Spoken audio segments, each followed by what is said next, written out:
إن الحمد لله نحمده ونستعينه ونستغفره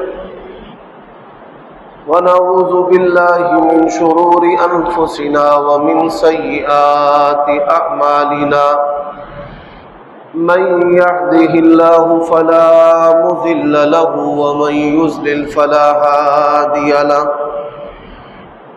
وأشهد أن لا إله إلا الله وحده لا شريك له وأشهد أن محمدًا عبده ورسوله أما بعد فإن خير الحديث كتاب الله وخير الهدي هدي محمد وشر الأمور محدثاتها وكل محدثة بدعة وكل بدعة ضلالة وكل ضلالة في النار اللهم صل وسلم على نبينا محمد وبارك وسلم وصل عليه أعوذ بالله من الشيطان الرجيم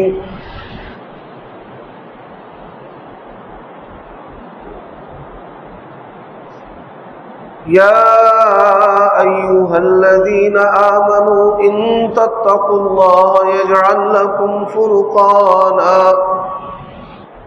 ويكفر عنكم سيئاتكم ويغفر لكم والله ذو الفضل العظيم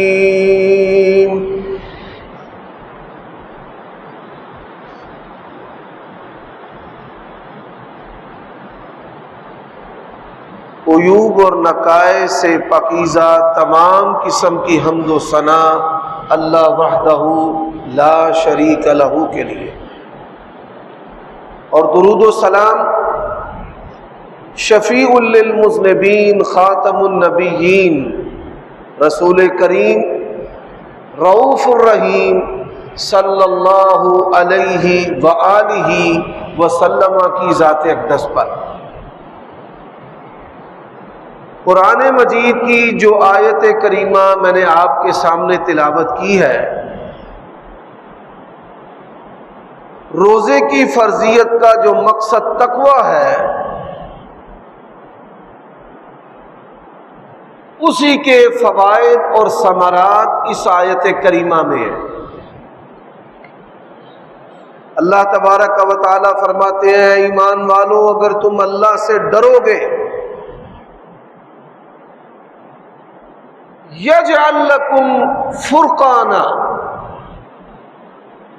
اللہ تبارک و تعالی حق و باطل میں فرق کرنے والی جو قوت ہے وہ تمہارے لیے بنا دے گا۔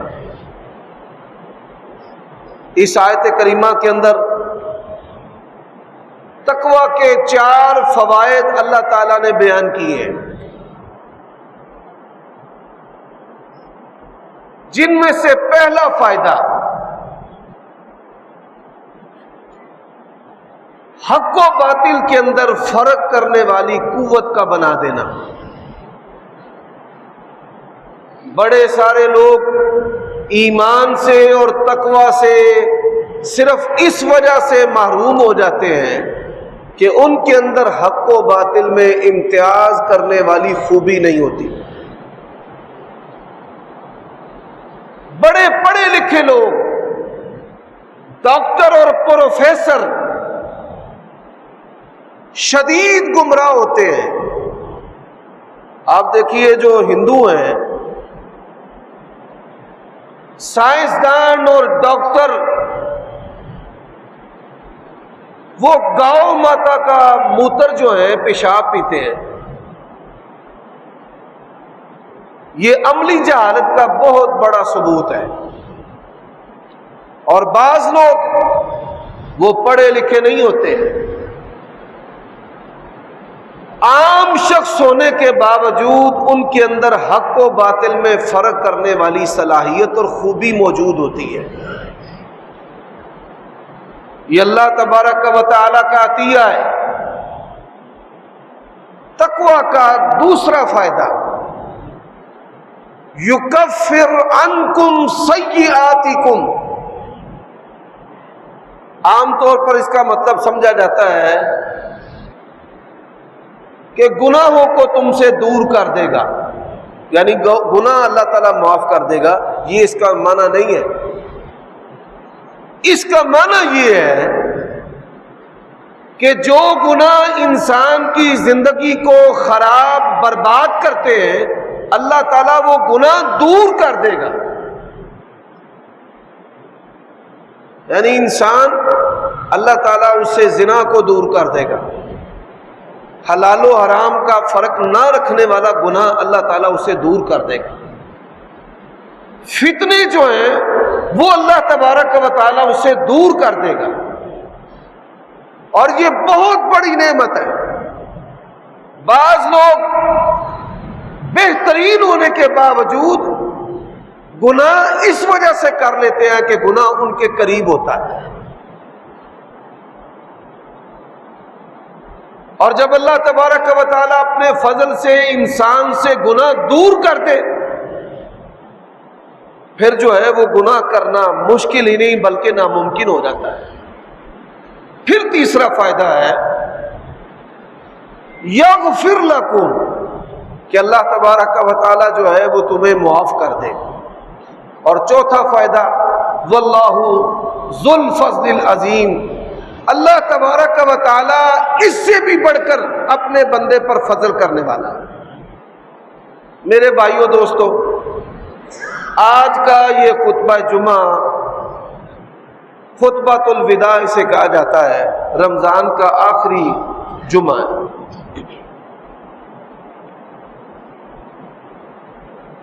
اب اس خطبہ جمعہ کے اندر میں ایسی چیزوں کو بیان کرنا چاہتا ہوں جو ہماری طبیعت کو نیک کر دیں۔ ہمارے اوپر نیکی جو ہے وہ بخار کی کیفیت کی طرح آتی ہے، چند دن، چند لمحے، اور پھر جو ہے چلی جاتی ہے، اور ہم انہی مستیوں کے اندر، انہی بغاوتوں کے اندر، انہی سرکشیوں کے اندر اور انہی گناہوں کے اندر زندگی بسر کرتے ہیں۔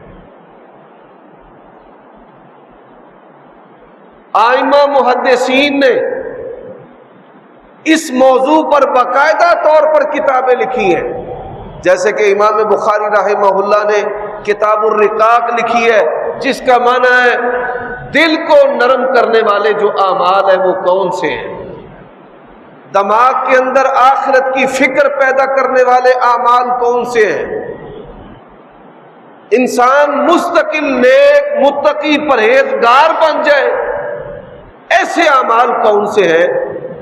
ائمہ محدثین نے باقاعدہ طور پر صحیح بخاری میں اور صحیح مسلم میں اور دیگر کتابوں میں اس پر ابواب اور چیپٹر قائم کیے گئے۔ تو میں یہ ضروری سمجھتا ہوں کہ کیوں نہ آج کے خطبہ جمعہ میں مجھ سمیت ہم سب اس بات کا عزم کریں کہ ہم نے اپنے آپ کو بدلنا ہے، اپنی طبیعت کو نیک کرنا ہے، اپنی عادات کو جنتی عادات کے اندر ڈھالنا ہے، اور جو عبادات کے فوائد ہیں وہ فوائد جو ہیں وہ ہماری زندگی کے اندر نظر آنے چاہیے۔ سب سے پہلی حدیث نبی علیہ الصلوۃ والسلام کی، فرمایا نعمتان مغبون فیہما کثیر من الناس الصحۃ والفراغ، دو نعمتیں ایسی ہیں کہ لوگوں کی اکثریت ان دو نعمتوں کی ناقدری کرتی ہے۔ پہلی نعمت الصحۃ، اللہ تعالیٰ نے صحت عطا کی ہے تو صحت کے ذریعہ پروردگار کی رضا کو حاصل نہیں کرتا۔ عبداللہ ابن عمر رضی اللہ تعالیٰ عنہ نے اپنے قول کے ذریعہ نبی علیہ الصلوۃ والسلام کے اس فرمان کی تشریح کی ہے، میں وہ تشریح آپ کے سامنے رکھنا چاہتا ہوں۔ فرماتے ہیں کہ اگر تو نے صبح کی ہے شام کا انتظار نہ کر، اگر آپ کے ذہن کے اندر یہ بات ہے کہ میں نے بوڑھے ہو کر مرنا ہے تو یہ غلط فہمی ہے۔ اس دنیا نے بڑے جوانوں کے جنازے اٹھتے دیکھے ہیں، اور شیطان کی جو غفلت ہے وہ کیا ہے کہ میں اگلی نماز پڑھوں گا اور میں اس سے اگلی پڑھوں گا، اور میں شام کو توبہ کروں گا اور میں کل توبہ کروں گا، اور توبہ نصیب ہونے سے پہلے انسان جو ہے وہ مر جاتا ہے۔ صبح کر تو شام کا انتظار نہ کر، اور اگر اللہ تبارک و تعالی نے صحت و سلامتی کے ساتھ تجھے شام دی ہے تو پھر صبح کا انتظار نہ کر۔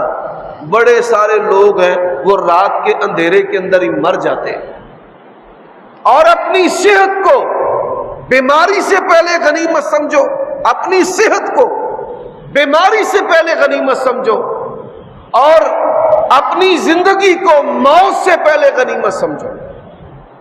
اب یہاں پر دو حدیثیں اور عرض کرتا ہوں۔ پہلی حدیث ہے، قیامت کے دن کسی بھی آدمی کے قدم جو ہیں وہ ہل نہیں سکیں گے جب تک وہ چند سوالوں کے جواب نہیں دے گا۔ ان میں سے پہلا سوال، ان شباب فیما ابلا، تجھے جوانی دی ہے، جوانی کدھر گزار کر آیا ہے؟ اور اس بارے میں آپ گزشتہ جمعہ سن چکے ہیں۔ وَأَنْ عُمُرٍ فِيمَا أَفْنَا، اپنی زندگی کا حساب دے کہ تو زندگی کدھر گزار کر آیا ہے۔ میرے بھائیوں دوستو، دوسری حدیث کہ انسان بیماری کے اندر صدقہ و خیرات کرتا ہے، اس سے بہتر بیماری میں لاکھوں صدقہ خیرات کرتا ہے۔ جب ڈاکٹر کہتے ہیں نا کہ تجھے کینسر ہے اور تو مر جائے گا، تو پھر انسان جو ہے وہ صدقہ و خیرات کرتا ہے کہ صدقہ جو ہے وہ مصیبتوں کو دور کرتا ہے۔ لیکن صحت کے اندر جب انسان بیمار نہیں ہوتا، صحت مندی کے اندر خرچہ ہوا 1 روپیہ، ایسی بیماری جو موت تک پہنچا دے، لاکھوں روپے خرچ کرنے سے بہتر اور افضل ہے۔ اللہ نے جوانی اور صحت دی ہے، قیام کے ذریعہ، رکوع اور سجود کے ذریعہ اللہ تبارک و تعالیٰ کی بندگی کرے، اور ایسے اعمال کو مستقل اختیار کرے کہ جن اعمال کے کرنے پر اللہ تبارک و تعالیٰ اور اس کے رسول نے جنت کی بشارت دی ہے۔ سیدنا علی رضی اللہ تعالی عنہ نے بھی اس حدیث کی تشریح کی ہے، یہ بھی صحیح بخاری میں موجود ہے۔ فرماتے ہیں دنیا جا رہی ہے، آخرت آ رہی ہے۔ آپ جوان تھے، جوانی سے آپ کی عمر جو ہے وہ 40 سال ہو گئی۔ سعودی حکومت نے عمرہ کے لیے کم سے کم عمر جو ہے وہ 40 سال رکھی ہے، اور بعض لوگ عمرہ کرنے کی خوشی میں کہتے ہیں کہ ہماری عمر 40 سال ہو گئی ہے، اب ہمارا جو ویزا ہے وہ آسانی سے لگ جائے گا۔ لیکن میرے بھائی، 40 سال جو عمر ہے، جوانی گزر گئی، اب بڑھاپا جو ہے وہ شروع ہو گیا، کاؤنٹ ڈاؤن۔ اب بڑھاپا جو ہے، سر میں بھی سفید بال ہے اور داڑھی کے اندر بھی سفید بال ہے۔ انسان رنگ سے تو چھپا سکتا ہے، لیکن جو بڑھاپا ہے اس کو اپنے وجود سے ٹال نہیں سکتا۔ تو فرماتے ہیں دنیا جو ہے وہ جا رہی ہے اور آخرت آ رہی ہے۔ کچھ آخرت کے بیٹے ہیں اور کچھ دنیا کے بیٹے ہیں۔ اپنے آپ کو آخرت کے بیٹوں میں شامل کرنا، دنیا کے بیٹوں میں شامل نہ کرنا۔ رسول اللہ صلی اللہ علیہ وآلہ وسلم نے فرمایا کہ ایک بندہ ہے جس کا مقصد ہی دنیا ہے۔ آپ دیکھیے، میں اور آپ اس بات کا جائزہ لیں کہ ہمارے شب و روز میں کوئی آخرت کی فکر بھی شامل ہے یا نہیں۔ ہمارے بچے ہیں، ان کے لیے اعلیٰ تعلیمی ڈگریوں کی فکر ہے۔ ایک تاجر کو لاکھوں اور لاکھوں سے کروڑوں جمع کرنے کی فکر ہے، ایک ملازم کو ملازمت میں ترقی حاصل کرنے کی فکر ہے، پاکستان کے اندر ہزاروں کمانے والوں کو بیرون ملک لاکھوں کمانے کی فکر ہے، اور وہ بہتر اور مستقبل کے لیے مال، یورو، ڈالر اور پاؤنڈ جو ہیں، ریال اور دینار جو ہیں وہ حاصل کرنا چاہتے ہیں، اور غیر قانونی طریقے سے یورپ میں ڈنکیاں لگا کر جاتے ہیں، اور ان کی لاشیں جو ہیں وہ برفوں اور پتھروں پر پڑی جانور نوچتے اور کھاتے ہیں۔ حضرات، زندگی ہماری جو ہے وہ یکسر مختلف ہوتی جا رہی ہے۔ علماء، بڑے بڑے مذہبی لوگوں کے دلوں پر غفلت جو ہے وہ داخل ہو چکی ہے۔ یہ جو موبائل ہے، اینڈرائیڈ موبائل نے ہماری ظاہری زندگی کو بھی برا کر دیا ہے اور ہماری خلوت کو بھی پلید کر دیا ہے۔ ہماری ظاہری دنیا، لوگ مسجد کے اندر بیٹھ کر فیس بک پر، سوشل میڈیا پر مختلف فحاشی اور واہیاتی پر مبنی جو ہے وہ کلپس دیکھ رہے ہوتے ہیں، اور ان کو اس بات کی بھی پرواہ نہیں ہے کہ اس میں گانے بج رہے ہیں۔ نبی علیہ السلام نے فرمایا قیامت کی نشانیوں میں سے نشانی ہے یستحلون المعازف، لوگ جو ہیں وہ گانوں کو حلال کر لیں گے، اور آج ہمارے دلوں کے اندر جو ادنا ایمان ہے ان چیزوں کی برائی وہ بھی نکل چکی ہے۔ آپ اس بات پہ غور کریں کہ میری قبر مجھے روزانہ یاد کرتی ہے، میں اپنی قبر کو روزانہ کتنی مرتبہ یاد کرتا ہوں۔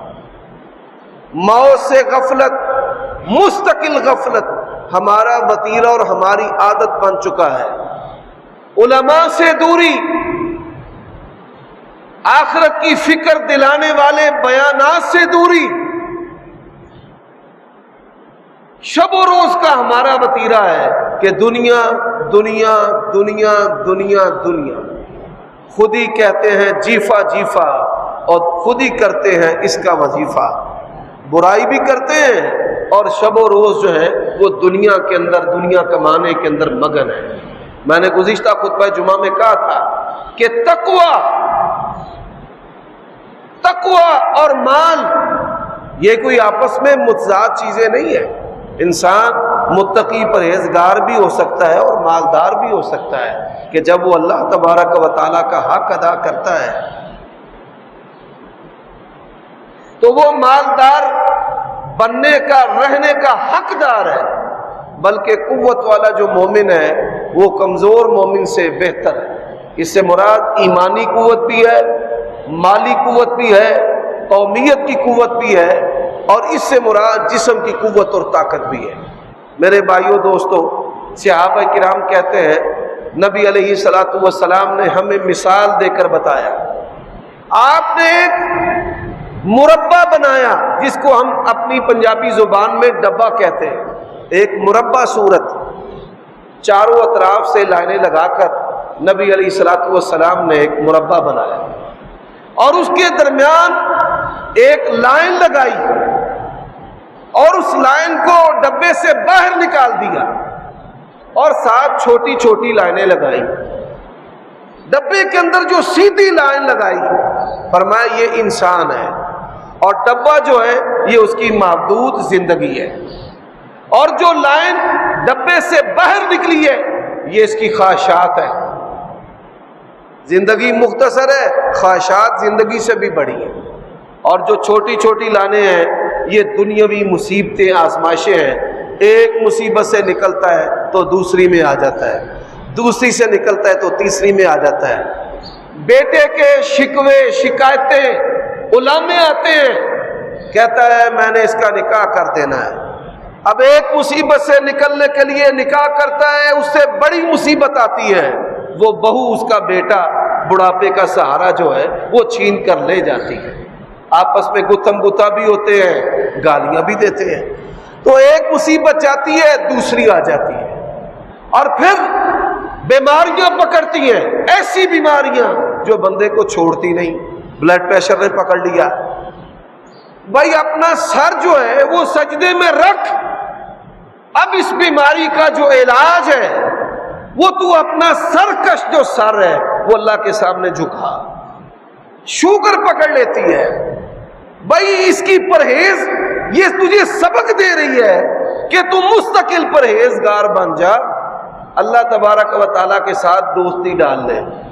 لیکن میرے بھائیوں دوستو، اس سے بھی بڑی بیماریاں لوگوں پر آتی ہیں، لیکن جو دنیا کی محبت ہے وہ ان کے دل کو تبدیل نہیں ہونے دیتی. رسول اللہ صلی اللہ علیہ وآلہ وسلم نے فرمایا، انسان بوڑھا ہوتا ہے، اس کی جو خواہشات ہے اور زندہ رہنا ہے، یہ دونوں چیزیں جو ہیں یہ جوان ہوتی ہیں. انسان بوڑھا ہوتا جاتا ہے اور مال کمانے کی جو ہوس اور حرص ہے وہ بڑھتی چلی جاتی ہے. اور ایسے ہی کہ میں مرنا نہیں چاہتا، اور کیا ہی کہنے والے نے بڑی پیاری بات کہی ہے کہ مال کمانے کے لیے اپنی صحت گوا دیتا ہے، نیند کی پرواہ نہیں کرتا، بیماری کی پرواہ نہیں کرتا کہ میں نے ڈیوٹی پر جانا ہے اور میں نے مال کمانا ہے، میں نے فیکٹری کا دروازہ کھولنا ہے. مال کمانے کے لیے صحت گوا دیتا ہے، اور پھر اللہ تبارک و تعالی دنوں کو کیسے پلٹتے ہیں، تلک الایام نداولها بین الناس، اور پھر بیماری اسے پکڑتی ہے، صحت کو حاصل کرنے کے لیے اپنا مال جو ہے وہ گوانا شروع کر دیتا ہے. کہ پہلے مال حاصل کرنے کے لیے صحت گواتا ہے، پھر صحت کو پانے کے لیے مال گواتا ہے. تو میرے بھائیوں دوستو، مستقل اگر طبیعت کو نیک کرنا ہے تو روزانہ یومیہ بنیادوں پر آپ کو اپنی موت اور اپنی آخرت کی فکر جو ہے وہ اپنے دل و دماغ میں پوست کرنا پڑے گی. پھر آپ متقی پرہیزگار اور صاحب تقوی بن سکتے ہیں، وگرنہ نہیں. حضرات، اب نبی علیہ الصلوۃ والسلام نے ایسے اعمال بتائے ہیں کہ جن سے انسان اس کی طبیعت مستقل نیک ہو سکتی ہے، اس کی طبیعت مستقل نیک ہو سکتی ہے. ان اعمال میں سے سب سے پہلا جو عمل ہے وہ عبادات ہے. ان الصلاۃ تنہی عن الفحشاء والمنکر، نمازوں کی پابندی نوافل کے ساتھ، عادت کی نمازیں نہیں، رواجی نمازیں نہیں، ایسی نمازیں کہ جن کے بارے میں اللہ کے نبی نے کہا ہے کہ تو اللہ کی عبادت کر جیسے تو اللہ کو دیکھ رہا ہے. اور اگر اللہ تجھے نہیں دیکھ رہا، یہ نعوذ باللہ من ذالک تصور تو ہو ہی نہیں سکتا کہ اللہ نہیں دیکھ رہا. ایسی عبادت کر کے اللہ تجھے دیکھ رہا ہے، اللہ تجھے نہیں دیکھ رہا. وہ ایک استاذ نے اپنے شاگردوں سے کہا کہ یہ مرغیاں ہیں، ان کو ایسی جگہوں پر ذبح کرو کہ جہاں تمہیں کوئی نہیں دیکھ رہا. سارے جو شاگرد ہیں وہ اپنی مرغیاں ذبح کر کے لے آئے. ایک شاگرد جو ہے وہ مرغی کو زندہ ہی واپس لے آیا. بھائی تو زندہ واپس کیوں لے آیا؟ اس نے کہا مجھے کوئی بھی جگہ ایسی نہیں ملتی، نہ ملی ہے نہ مل سکتی ہے کہ جہاں اللہ تعالیٰ نہیں دیکھ رہا. اللہ تو ہر جگہ دیکھ رہا ہے. تو یہ جو چیز ہے اپنے اندر پیدا کریں، تقوی اللہ فی السر والعلانیہ، کہ مجھے اللہ لوگوں کی موجودگی میں بھی دیکھ رہا ہے، اور جب کوئی نہیں دیکھ رہا تو مجھے کون دیکھ رہا ہے؟ اللہ پروردگار. تو عبادات حقیقی طور پر کہ اللہ کی عبادت ایسے کریں کہ جیسے آپ اللہ کو دیکھ رہے ہیں. اور یہ تصور اگر نہیں پیدا ہوتا تو یہ جان لیں کہ ہمیں کون دیکھ رہا ہے؟ اللہ دیکھ رہا ہے. عملی طور پر پھر کثرت کے ساتھ ذکر کرنا، دعائیں کرنا، اللہ سے یہ دعائیں کرنا کہ اللہ ہمارے دلوں کی سختی کو دور کر دے. یہ دنیا کی محبت دلوں میں سختی پیدا کر دیتی ہے. انسان پوشیدہ گناہ کرتا ہے، نادم ہوتا ہے، پھر نہ کرنے کا عزم کرتا ہے، لیکن پھر کر بیٹھتا ہے. اس کا سبب اور اس کی وجہ کیا ہے؟ اس کا سبب اور اس کی وجہ دلوں کی سختی ہے. اللہ سے دعا کریں کہ اللہ ہمارے دلوں کو نیک کر، کہ جس کے بارے میں اللہ کے نبی نے فرمایا کہ اگر دل ٹھیک ہے تو پورا بدن ٹھیک ہے. حضرات، دعاؤں کی ہمارے اندر بہت کمی ہے. دعا کو پکڑ کر، اس کو کان سے پکڑ کر ہم نے اپنے معاشرے سے نکال دیا ہے. نہ مسجدوں میں، نہ گھروں میں، نہ اولاد کے آتے ہوئے، نہ اولاد کے جاتے ہوئے. پہلے کیا تھا کہ گھر سے کام پر جاتے تو گھر کی بوڑھی عورتیں دعا دیتی، اللہ تعالیٰ تیرے مال میں برکت دے. بیٹا نکلتا تو ماں دعائیں دیتی، اللہ تیری جوانی کی حفاظت کرے، اللہ تیری تجارت میں برکت دے. باپ دعائیں کرتا ہے. میں اور آپ، ہم سب یہاں پر بیٹھ کر جائزہ لیں کہ کیا ہم اپنی اولادوں کو گھر سے نکلتے ہوئے دعائیں دیتے؟ ان کی حفاظت کی، جوانی کی حفاظت کی، ان کے مال کے لیے، ان کی تجارت کے لیے، ان کی آخرت کے لیے. اور پھر اللہ نے اگر دنیا اچھی دی ہے، ٹاؤنوں کے اندر آپ رہتے ہیں، کالونیوں کے اندر آپ رہتے ہیں، ٹاؤنوں اور کالونیوں کے اندر رہنے والے جو میرے بھائی ہیں اہل حدیث اور اہل سنت، ان کی ذمہ داری ہے کہ اللہ نے اگر دنیا اچھی دی ہے تو اپنی اولاد کے اندر آخرت کی فکر بھی پیدا کریں کہ ہم نے اللہ کو کیا جواب دینا ہے.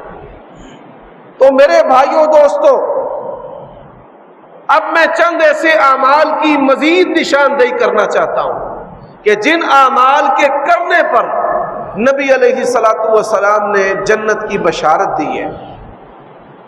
کہ ایسے اعمال کرنے پر جنت کی بشارت بھی ہے، اور ایسے اعمال کرنے میں جو طبیعت ہے اس کا نیک ہونا بھی ہے. نیک ہونا. اب پہلی جو چیز ہے، رسول اللہ صلی اللہ علیہ وآلہ وسلم سے بڑھ کر کوئی شان والا نہیں. آپ کے ہاتھ اتنے نرم تھے، صحابہ کرام کہتے ہیں ریشم سے بڑھ کر اللہ کے نبی کے ہاتھ نرم تھے. لیکن نبی علیہ السلام کسی کو بتائے بغیر کہ میں اللہ کا نبی اور آخری رسول ہوں، اس کا وزن اٹھا لیا کرتے تھے. اس کی گٹھری اپنے سر پہ رکھ لیتے، اس کے وزن کو اپنے ہاتھوں میں اٹھا لیتے.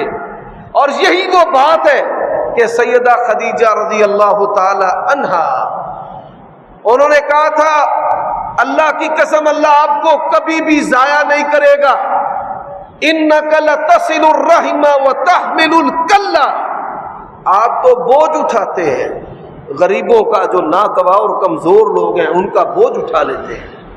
آج مثال پیش کیجئے کہ وہ کون سے علماء اور کون سے صف اول کے نمازی ہیں کہ جو کسی کو تعارف کروائے بغیر اس کا معاشی بوجھ اٹھا لیتے ہیں یا اس کا جسمانی بوجھ اٹھا لیتے ہیں.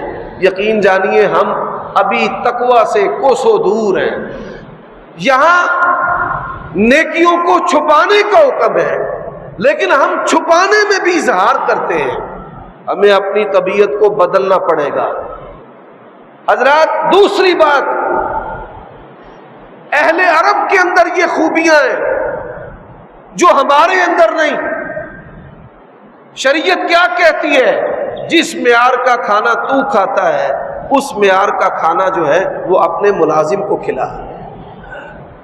ہماری زندگی کیسے مستقل نیک ہوگی؟ ہماری ذمہ داری ہے.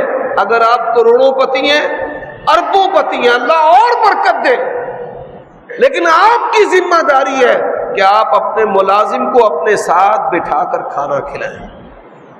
یہود و نصارہ کے بچے مسلمانوں کے گھروں میں کام کرتے تھے اور وہ جا کر اپنے والدین کو بتاتے تھے کہ ان کی آنکھیں بڑی شرم و حیا والی ہیں.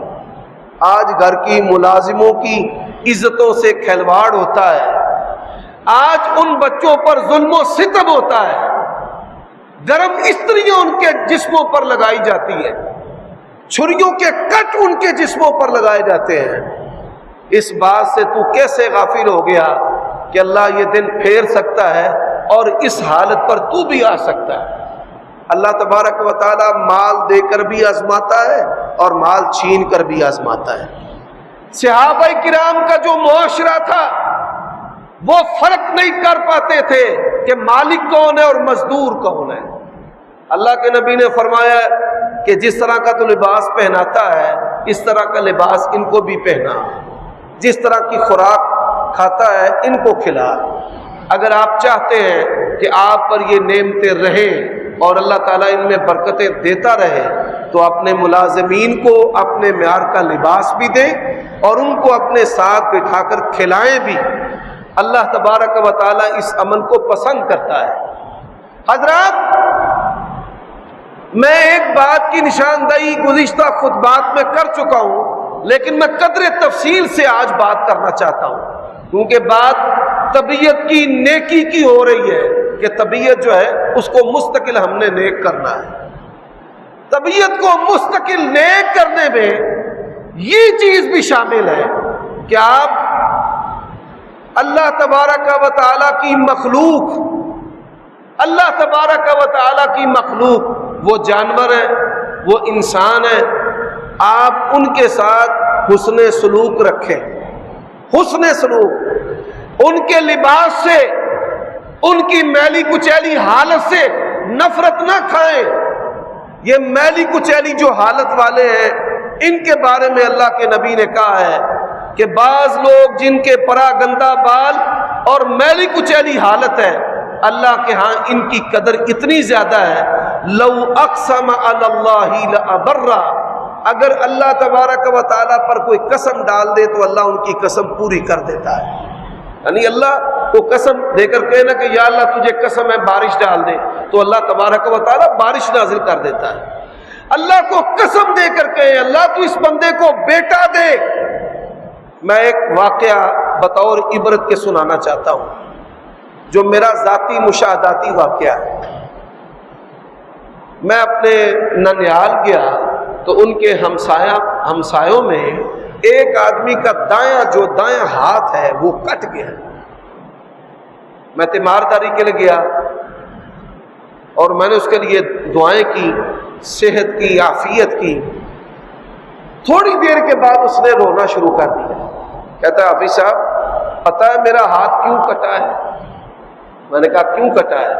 کہتا گرمی کا موسم تھا تو ایک پھیری والے نے مجھے کھڑا دیکھ کر سائیکل جو ہے وہ دیوار کے ساتھ لگایا اور میری طرف مسافہ کرنے کے لیے ہاتھ بڑھایا، مسافہ کرنے کے لیے، تو میں نے اس کا میلا کچیلا ہاتھ دے کر بس ایسے ایسے کر دیا۔ اللہ تبارک و تعالیٰ کو یہ بات اتنی سخت ناپسند آئی کہ ایکسیڈنٹ ہوا اور اس کا یہ دایاں ہاتھ کٹ گیا۔ وَلَنُذِيقَنَّهُم مِّنَ الْعَذَابِ الْأَدْنَىٰ دُونَ الْعَذَابِ الْأَكْبَرِ لَعَلَّهُمْ يَرْجِعُونَ۔ یہ جو تکبر ہے اس کو ذبح کرے اور پھر بالخصوص اپنے اندر اس خوبی کو پیدا کرے۔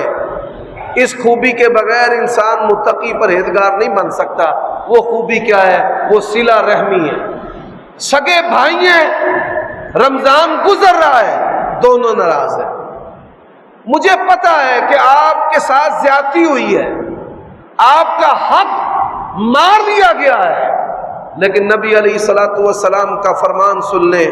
آپ نے فرمایا حق والا ہونے کے باوجود جو بندہ جھگڑا چھوڑ دیتا ہے میں محمد الرسول اللہ صلی اللہ علیہ وسلم اس کے لیے جنت میں محل کا ضامن ہوں۔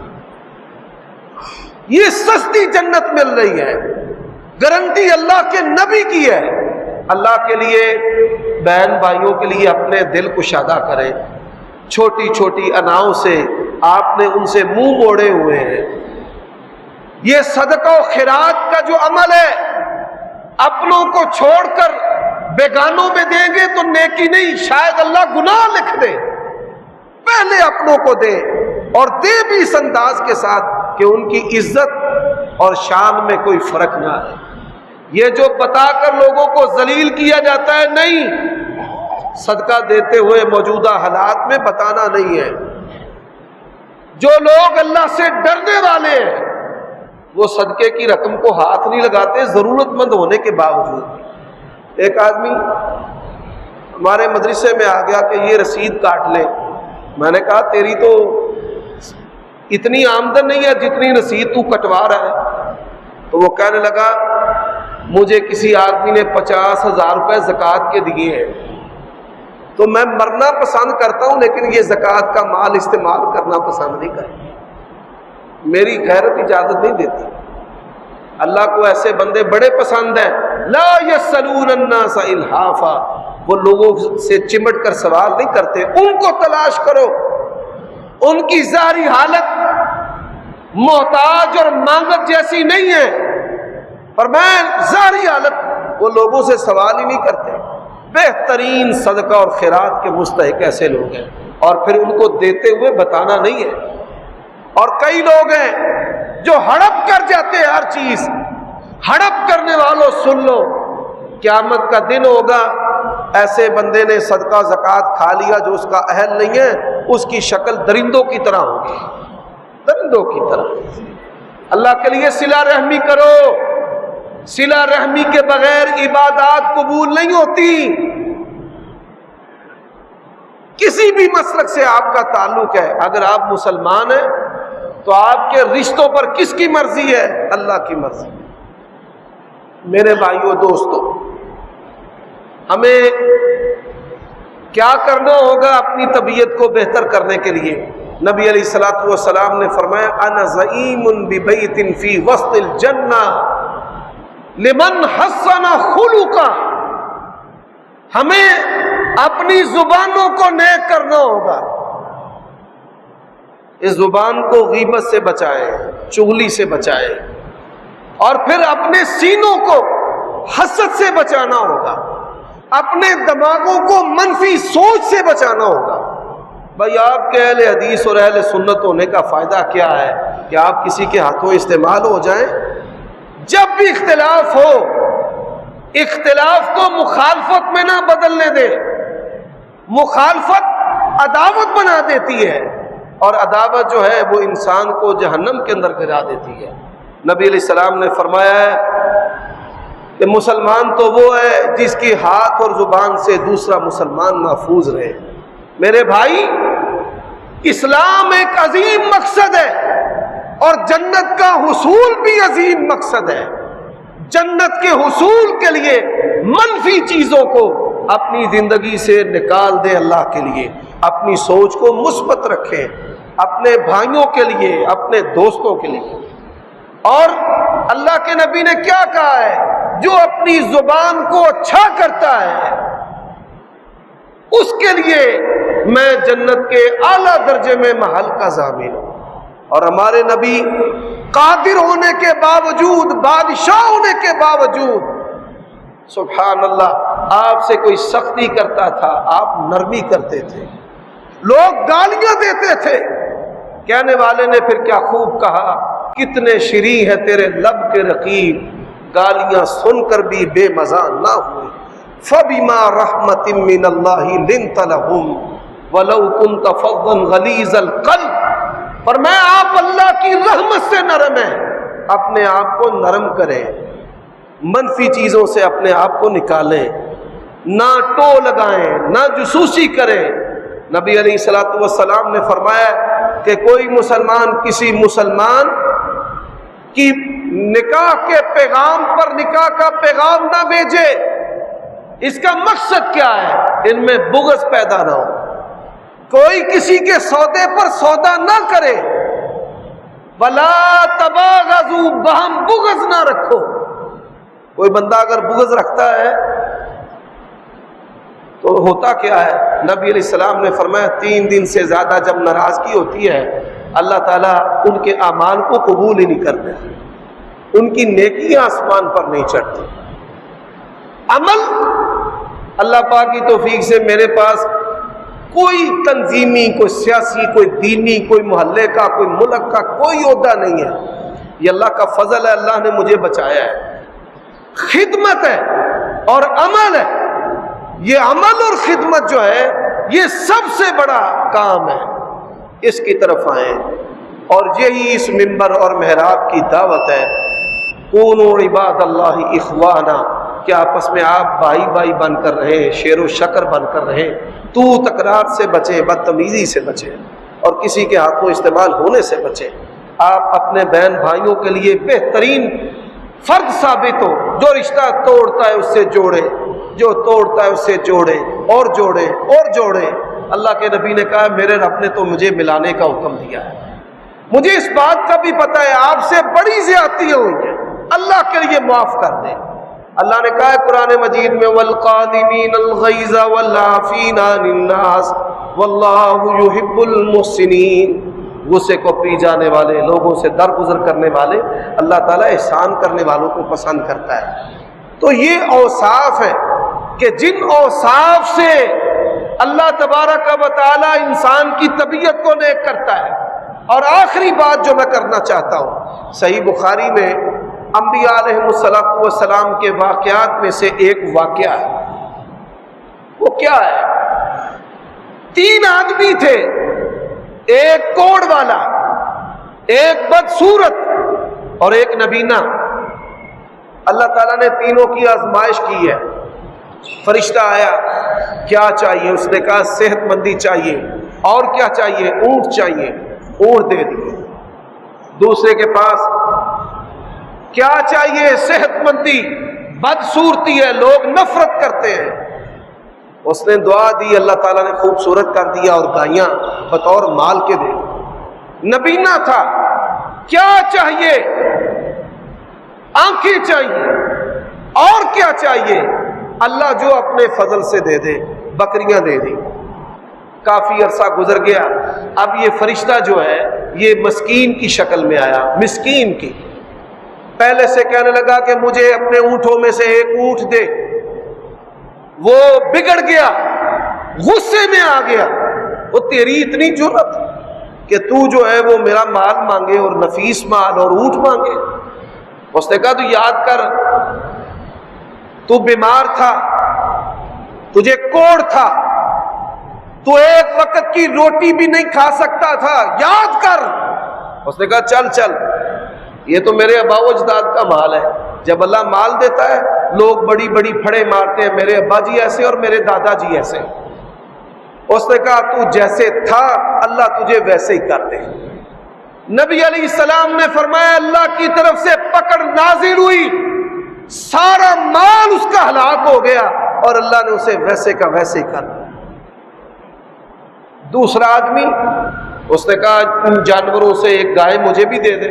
اس نے کہا چل بھاگ جا، میں نے تو بڑی محنت کی ہے، میں تجھے کیوں دوں؟ اس نے کہا تو بدصورت تھا، لوگ تجھ سے نفرت کرتے تھے، آج اللہ نے تجھے خوبصورت کیا اور یہ مال دیا، دے اللہ کے نام پر۔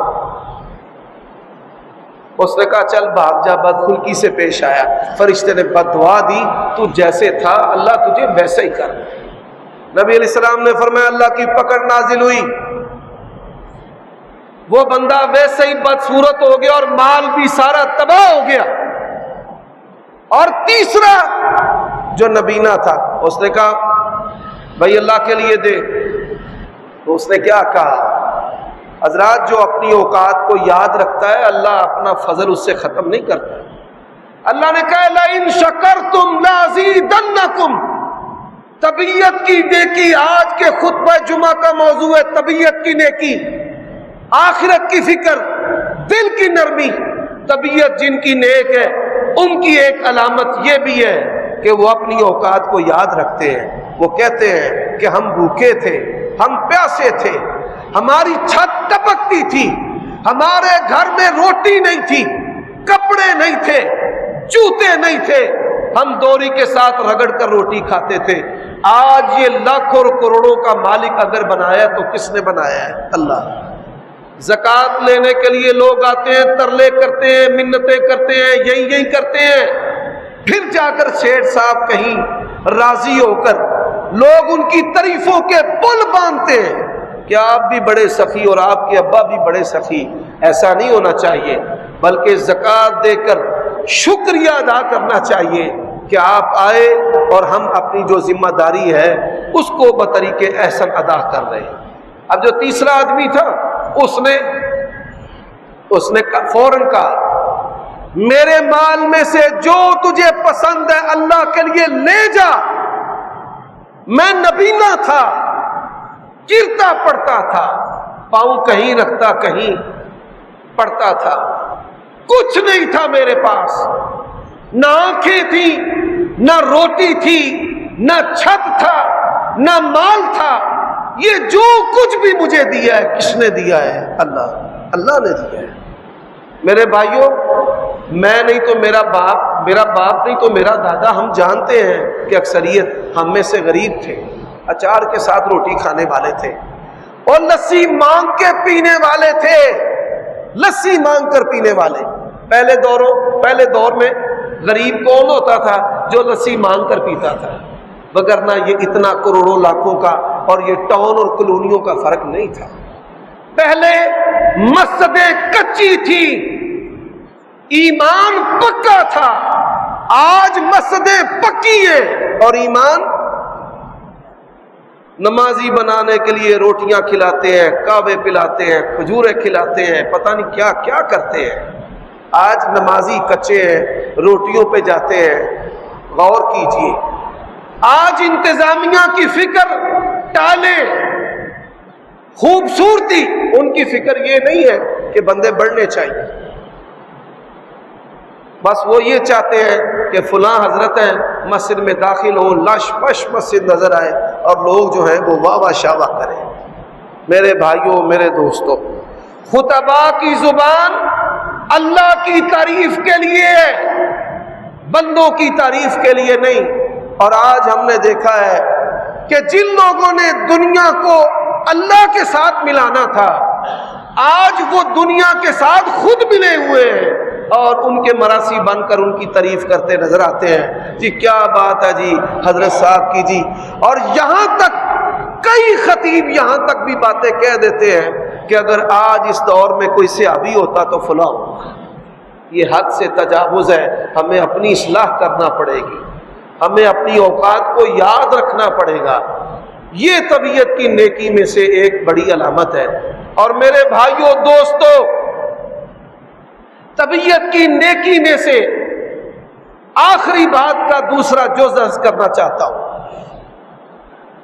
نبی علیہ الصلوۃ والسلام نے فرمایا کہ ایک آدمی اللہ کا بڑا پیارا، بڑا پسندیدہ، وہ غار کے اندر بند ہوا تو اللہ سے بات کیا کر رہا ہے؟ یا اللہ، ایک مزدور نے میرے پاس مزدوری کی ہے،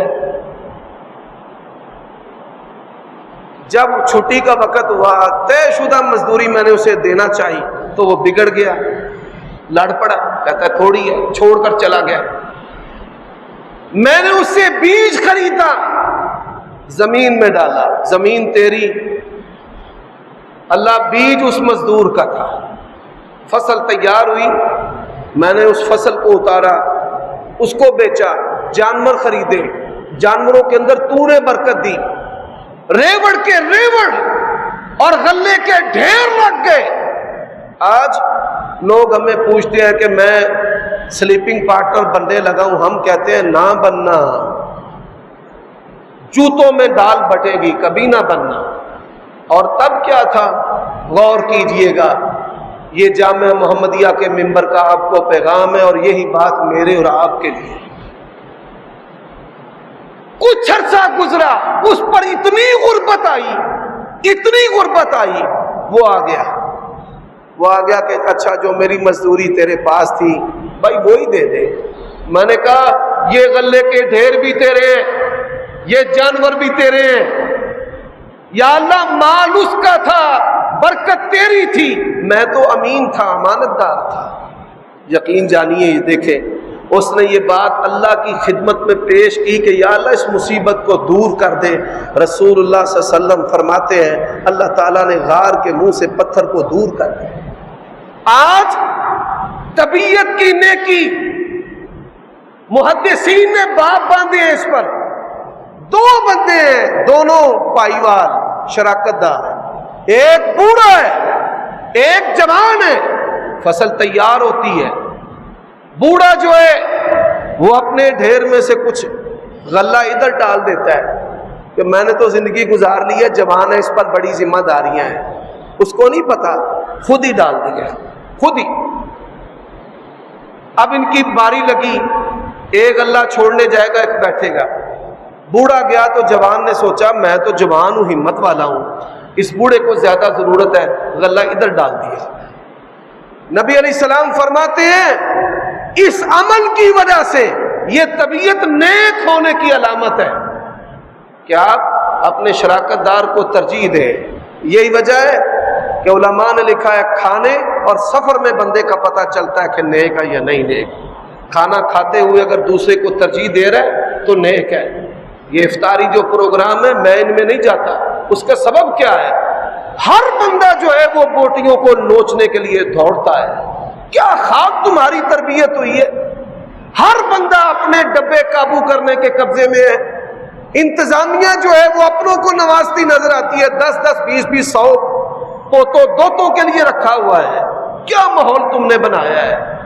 شریعت نے ہماری تربیت کی ہے وَيُؤْثِرُونَ عَلَىٰ أَنفُسِهِمْ وَلَوْ كَانَ بِهِمْ خَصَاصَةٌ کہ بھوک ہونے کے باوجود یہاں پہ رجے ہوئے دوسرے کو ترجیح نہیں دیتے.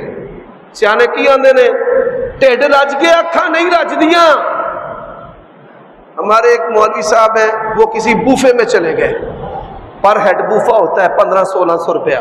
خوب کھایا اور آتے ہوئے کیا کیا؟ ویس کوٹ دیاں جیباں دے وچ مال چک چک پا لیا. ادھر مچھی پا لی ادھر بوٹیاں پا لی. انہوں نے پکڑ لیا. کیمرے لگے ہوئے تھے. پھر تذلیل کی ان کی. تو نبی علیہ السلام نے فرمایا جس کا مقصد ہی دنیا ہے نا، دنیا کھانا پینا کپڑا دنیا اسٹیٹس عزت ٹکٹ سیٹ، فرمایا پھر اللہ تعالیٰ اسے دنیا کے سپرد کر دیتا ہے. جا جوتے کھا دنیا کے ذلیلو ہوتا رہے، ذلیل و رسوا ہوتا رہے. اب کیا ہوا؟ غلہ تھوڑا تھا کہ کچھ ہی دیر میں ختم ہو جائے، لیکن ایثار کی وجہ سے وَيُؤْثِرُونَ عَلَىٰ أَنفُسِهِمْ وَلَوْ كَانَ بِهِمْ خَصَاصَةٌ ایثار کی وجہ سے کیا ہوا؟ فرمایا ساری رات غلہ اٹھاتے رہے، ان کے گھر بھر گئے، غلہ ختم ہو نہیں. دن چڑھا تو پھر غلہ ختم ہو. اللہ تعالیٰ کی شان وہی ہے، اب بھی اس کی برکتیں وہی ہیں، اب بھی اس کی طاقتیں، اس کی شان ہر لمحہ بڑھ رہی ہے. کل یوم ہوا فی شان. تو میرے بھائیوں دوستو، ہمیں اپنی طبیعتوں کو بدلنا پڑے گا، نیک کرنا پڑے گا. شرمگاہوں کی حفاظت کر کے، کھانے میں دوسروں کو ترجیح دے کر، پوشیدہ خرچ کر کے، رشتوں کو جوڑ کر، موت کو یاد کر کے، علماء کے بیان سنیں جس سے آپ کو رونا آئے، آخرت کی فکر پیدا ہو آپ کے اندر. اللہ تعالیٰ سے دعا ہے اللہ تعالیٰ مجھے اور آپ کو عمل کی توفیق عطا فرمائے.